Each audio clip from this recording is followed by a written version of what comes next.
Welcome to the Astro Guy podcast. I'm your host, Wayne Zuhl. April is here, and with April comes warmer nights and clear skies, making it a great time to get outside and enjoy the wonders of the night sky. The days are getting longer, and the colors of spring make for beautiful days, but there's still plenty to see after the sun goes down. This month brings great planetary views, some stunning deep sky objects, and of course, the April Lyrid Meteor Shower, which is always worth a look. We're also deep into galaxy season, so let's dive right in with our Planetary Roundup.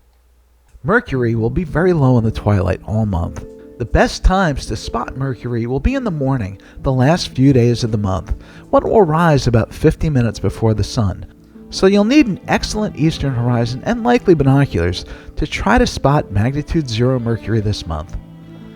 Venus, which has put on an amazing show in the evening skies for the last several months, has moved into the morning sky, rising at 5:34 a.m. on the 1st. It will be shining brilliantly at magnitude minus 4.27 and will be large at 56 arcseconds wide, while showing a thin 4% illuminated crescent. You should be able to spot it low on the eastern horizon, about an hour before sunrise. By the end of April, Venus will have brightened to magnitude minus 4.75, while the planet appears smaller, spanning only 36 arcseconds wide, and showing a 28% illuminated crescent. It rises at 4:14 a.m., giving observers with a good eastern horizon some time to enjoy Venus before the sunrise. On the morning of April 25th, brilliant Venus will form the top of a triangle with the 8% illuminated waning gibbous moon and first magnitude Saturn. Mars will be easily visible on April evenings. On the 1st, the red planet will transit the meridian at 8 p.m., making it well placed almost due south as darkness falls. It will be shining at magnitude 0.45 while showing a disk that measures about 8 arcseconds wide. The planet begins the month in Gemini, and by the 12th, it moves into Cancer. By the 30th, Mars will have dimmed slightly to magnitude 0.9. Its disk now spans just under 7 arcseconds across, and it appears further in the west each evening, as it is now transiting at 6:55 p.m. and setting a little after 2 a.m. In binoculars, Mars appears as a bright reddish star, while in a telescope, you'll be able to see the disk of the planet, and if the atmosphere isn't too turbulent, you should be able to make out the polar caps and even some brighter and darker markings on the surface of the planet. Although, you'll need a telescope with a focal length that will give you the ability to get higher magnifications. On the evening of the 5th, the 8-day-old waxing gibbous moon will be less than 3 degrees east of Mars, making for a beautiful naked eye sight, as well as in binoculars. On the 10th, Mars will appear to make a line with the Gemini twins, Castor and Pollux. It will be fun to notice the planet's movement as it slowly makes its way into Cancer. Jupiter spends the entire month in Taurus and will be around 50 degrees above the western horizon as darkness falls on the 1st. The planet will be shining brightly at magnitude minus 2.1 and will display a disk that spans 36 arcseconds across. On the 1st, Jupiter sets around 12:45 a.m. By the end of April, Jupiter will have dimmed slightly to magnitude minus 1.98, and its disk now appears a little less than 34 arcseconds wide, while the planet sets at 11:12 p.m. Even in binoculars, you can make out the disk of Jupiter and easily spot the 4 Galilean moons, while in a telescope, you can see the darker equatorial bands and lots of other features. On the evening of April 2nd, the 5-day-old waxing crescent moon will be about 5 degrees north of Jupiter, making for a stunning pairing that evening. On the evening of the 30th, the moon will be about 6 degrees northeast of Jupiter. By mid-April, observers with an excellent eastern horizon should be able to spot Saturn very low in the eastern sky about an hour before sunrise. As the month goes on, Saturn will become easier to spot before sunrise. The planet is glowing at magnitude 1.1, and with the rings it spans 37 arcseconds across.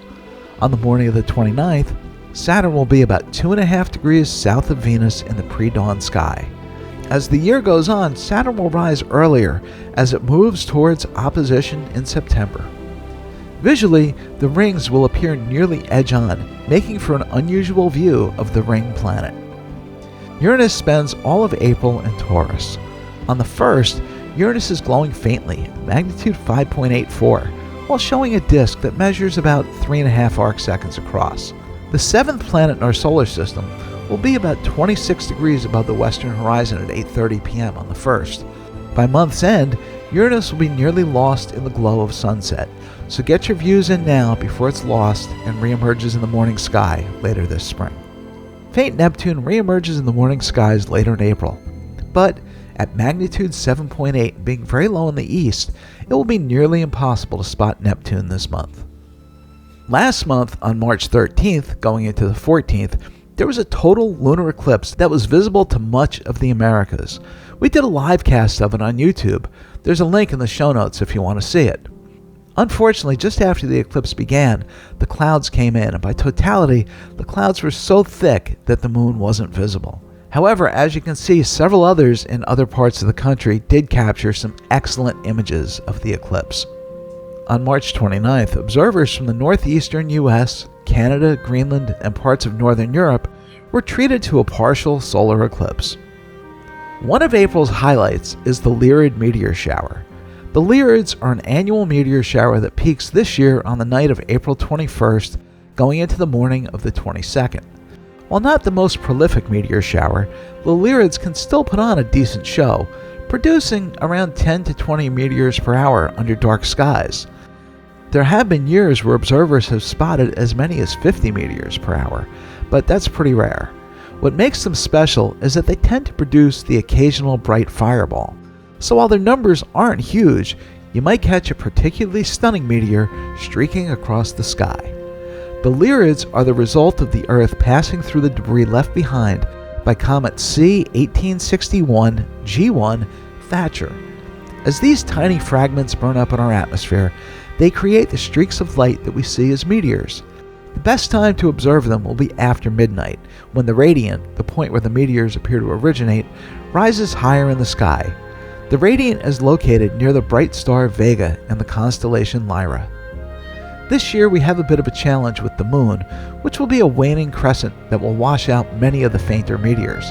But don't let that stop you. You don't need any equipment to enjoy a meteor shower. Just find a dark spot, get comfortable, and look up. Even with the moon, you can still catch some of the brighter Lyrids streaking across the sky. So if you're up for a late night or early morning observing session, the Lyrids are worth checking out. And if you do catch a meteor or two, you'll be watching a show that's been happening for centuries. Records of the Lyrids go back more than 2,500 years. That's pretty incredible. Here's our space mission update for this month. It's a busy one. In June of 2024, Sunita, Sonny Williams, and Butch Wilmore launched aboard Boeing's Starliner for what was meant to be a short test mission. But due to ongoing issues with the spacecraft, Starliner returned to Earth without the astronauts, leaving them on the ISS and delaying their return for 9 months. On March 18th, Sonny and Butch were joined by the other 2 Crew 9 astronauts and returned to Earth in a SpaceX Dragon capsule that has been at the station since September of 2024. Congratulations to Crew 9 on completing their mission. Crew 10 arrived at the ISS aboard a different SpaceX Dragon capsule on March 16th, keeping the ISS fully staffed. And we can't forget about Starship. In March, SpaceX launched another major test flight of the world's most powerful rocket. The plan was to test in-orbit refueling and controlled re-entry, both critical steps toward making Starship fully operational. But while the booster made a successful landing back at the launch pad, the Starship was destroyed in a RUD, or Rapid Unscheduled Disassembly, only 9 minutes after liftoff. There's been a lot of action going on at the moon as well. 2 separate robotic landers touched down on the moon, marking important milestones for both commercial and international space efforts. On March 6th, the Intuitive Machines Nova C lander landed on its side, unfortunately, ending in a partial failure for the mission. Firefly Aerospace's Blue Ghost Mission 1 made history when the lander touched down in Mare Crisium on March 2nd as part of NASA's Commercial Lunar Payload Services, or Eclipse program. It delivered 10 payloads designed to study lunar regolith, geophysics, and solar wind interactions, all critical research tools for future Artemis missions. The lander operated for 2 weeks, gathering data until the 16th when lunar night set in. With depleted batteries, communications were lost and the mission officially ended. Congratulations to Firefly Aerospace. Now it's time for the Lunar Feature of the Month. This month, let's explore a region that represents one of humanity's greatest achievements, Mare Tranquillitatis, or the Sea of Tranquility, where Apollo 11 landed in 1969. Now, let's set expectations right away. You won't be able to see the Apollo 11 descent stage, the flag, or the astronaut footprints with a backyard telescope. The smallest objects most amateur telescopes can resolve on the moon are more than half a mile across, and the lander itself is only about 13 feet wide. Even with powerful telescopes like the Hubble, you can't resolve it.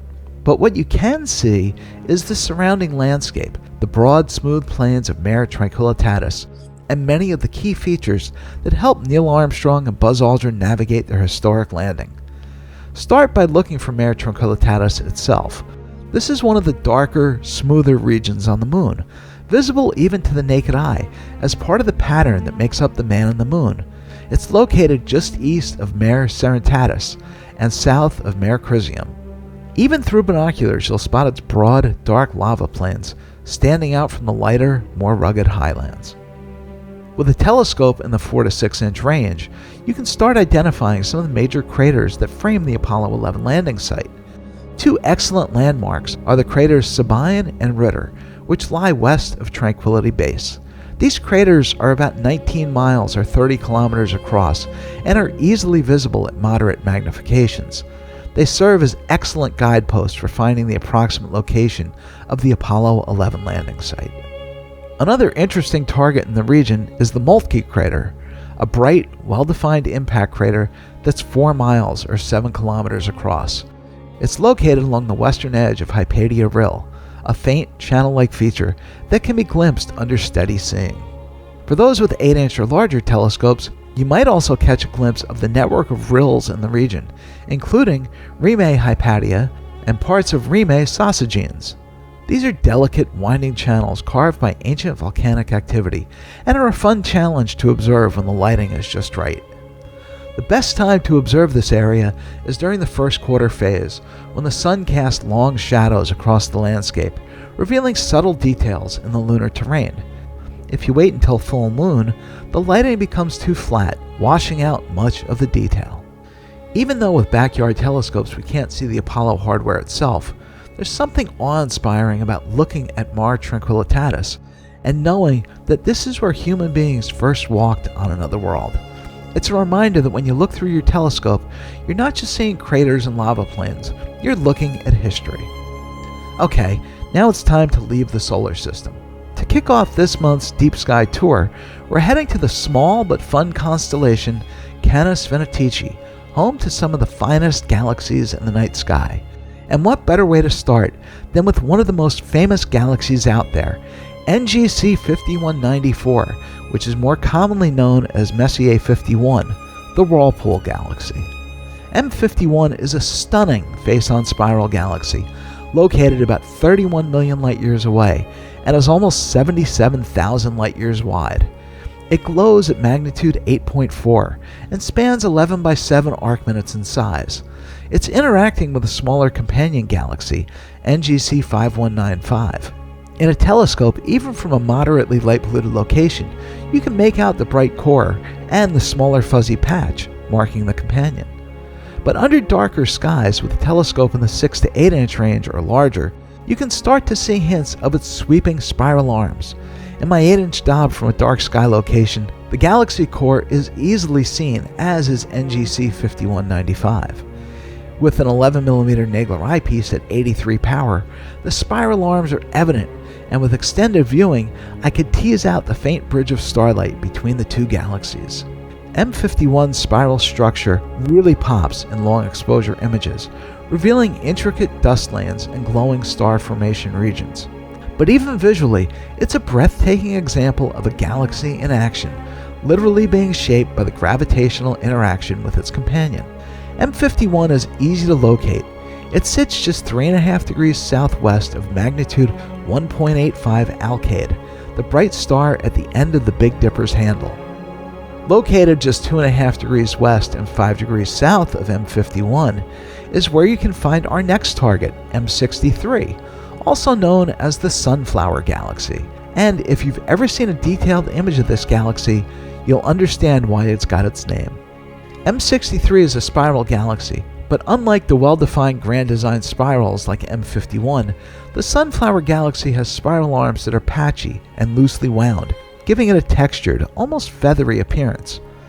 Visually, those details are hard to discern, but even with a small telescope, its bright core and surrounding halo of light are easy to spot. Under dark skies with my 8-inch Dob, you can catch hints of its spiral structure and the faint dust lanes that weave through its outer regions. M63 is part of the same galaxy group as M51, meaning that these galaxies are gravitationally bound in a dance that's been playing out for millions of years. M63 spans about 100,000 light-years across, roughly the same size as our own Milky Way galaxy, and it sits about 27 million light-years away. It glows at magnitude 9.3, while spanning 12.6 by 7 arc-minutes in size. What really makes M63 stand out is its incredible amount of star formation. There are a lot of H2 regions, which are vast clouds of hydrogen gas, where new stars are actively being born. This means that even though it's already a massive and well-developed galaxy, it's still evolving, creating new generations of stars. You could say that we're watching it shape its own future. Our next object is the barred spiral galaxy M94, which is also known as the Cat's Eye Galaxy. While it doesn't have the same name recognition as the Whirlpool or the Sunflower, it's definitely worth a look. M94 is actually one of the brightest galaxies that we can see, shining at magnitude 8.2 and spanning 11 by 9 arc-minutes in size. It's located about 16 million light-years away from us. What makes it so fascinating is its unique structure. Unlike the grand spirals we've looked at so far, M94 has a very bright, compact core, surrounded by a dense circular ring of star formation. This gives it a distinct, almost eye-like appearance in long-exposure images, which is where its nickname comes from. And as far as star creation goes, M94 is one of the most active nearby galaxies. In my 70mm refractor from a dark location, I can see the bright nucleus surrounded by a soft, dim halo of light. In my 8-inch SCT from a dark sky location, I can spot a subtle brightness variation in the surrounding glow. This is the inner starburst ring, where new stars are rapidly forming. Larger scopes under very dark skies may start to reveal hints of the very faint outer ring. Shifting gears a bit, our next target isn't a galaxy, but instead one of the finest globular clusters in the northern sky, Messier 3. M3 is an absolute showpiece for backyard astronomers. It's one of the brightest and most compact globular clusters, shining at magnitude 6.2, making it just barely visible to the naked eye under very dark skies. It's a little more than half the apparent size of the Moon, at 18 arc-minutes wide, making it an easy target in binoculars. But through a telescope, M3 is simply breathtaking. Discovered by Charles Messier on May 3, 1764, this is actually the first object that he independently discovered on his famous list of 110 objects. We did a whole episode about Charles Messier. I'll leave a link to it in the show notes. M3 contains more than 500,000 stars, all packed into a dense spherical swarm 670 light-years wide and about 34,000 light-years away from us. Its stars are mostly old, metal-poor population 2 stars, some of which are more than 11 billion years old. M3 has one of the largest known populations of variable stars, more than 270 of them, many of which are RR Lyrae variables that pulsate in brightness. In my 70mm refractor from my light-polluted home, M3 appears as a slightly fuzzy ball.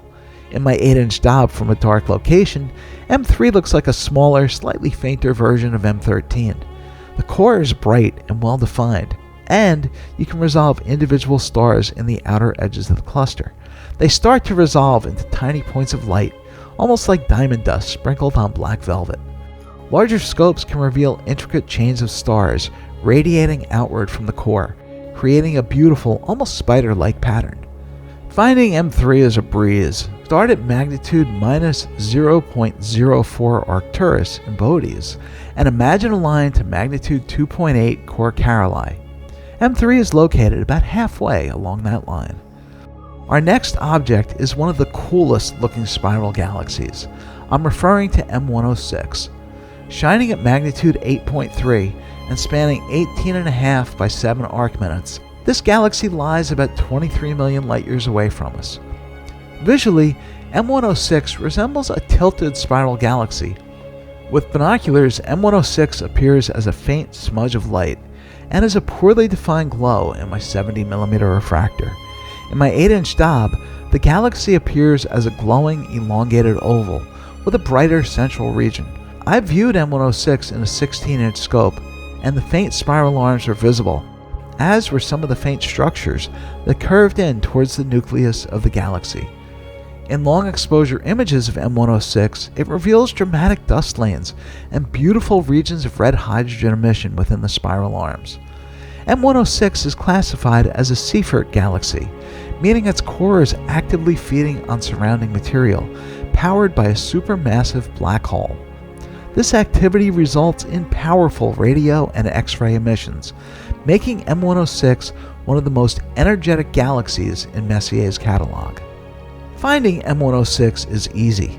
Start at second magnitude Theta, the star representing the southeast corner of the bowl of the Big Dipper, and sweep 6 degrees south and just over 4 degrees east, and you'll be looking right at M106. For our final stop, we'll explore NGC 4631, known as the Whale Galaxy, which was discovered by Sir William Herschel on March 20th, 1787. This beautiful edge-on spiral galaxy is located about 22.5 million light-years away. It shines at magnitude 9.2 and spans 14 by 2 arc minutes in size. Visually, the galaxy resembles a long, narrow streak with a slightly bulging center and uneven brightness across its length, giving it the appearance of a whale swimming through space. Some observers even note a tail or fins at the edges. In my 70mm refractor, the galaxy appears as a long, faint glow, while in my 8-inch Dob it's pretty easy to see, and you can see modeling along the disk, which is caused by dust lanes breaking up the light from the galaxy's stars. NGC 4631 has been well studied by professional astronomers for its strong X-ray emissions that are likely caused by massive bursts of star formation and a hot halo of gas surrounding the galaxy. It's one of the most active star-forming galaxies near us, and it's easy to find. To locate the whale, start at Callie and sweep 6 degrees south and then 3 degrees west, and you'll spot the whale. Our Deep Sky Challenge object for this month is NGC 4627, which is actually a companion to the Whale Galaxy, so you already know how to find it. Often called the Pup, this tiny galaxy is dim at magnitude 12.4, while spanning only 2.5 by just less than 2 arc minutes. It's a little closer at almost 22 million light-years from us. I've been able to spot it as a faint smudge just off the central bulge of the whale on my 8-inch Dob from a dark location. It's a bit easier to see in 10-inch and larger scopes, where you might even detect the faint material between the two galaxies. I hope that you'll take a shot at trying to locate this elusive galaxy, and that these objects become favorites of yours as well. Well, that's all for this episode. Thank you so much for joining us, and I hope that you found our time together to be fun and helpful.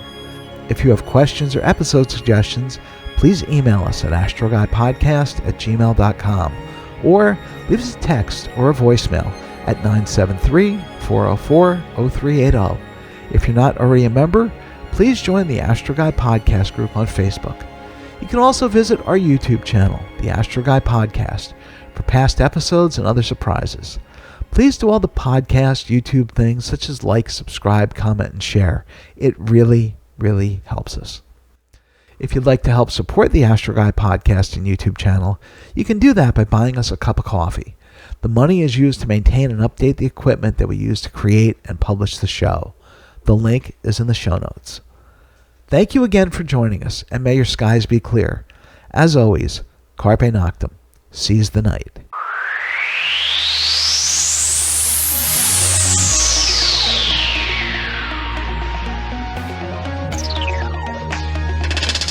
I'm Zuhl, and this was the Astro Guy Podcast. Thank you for listening. As always, your questions, comments, and suggestions are welcome. Keep wondering. Keep your eyes on the sky. Have fun. Carpe noctem. Seize the night.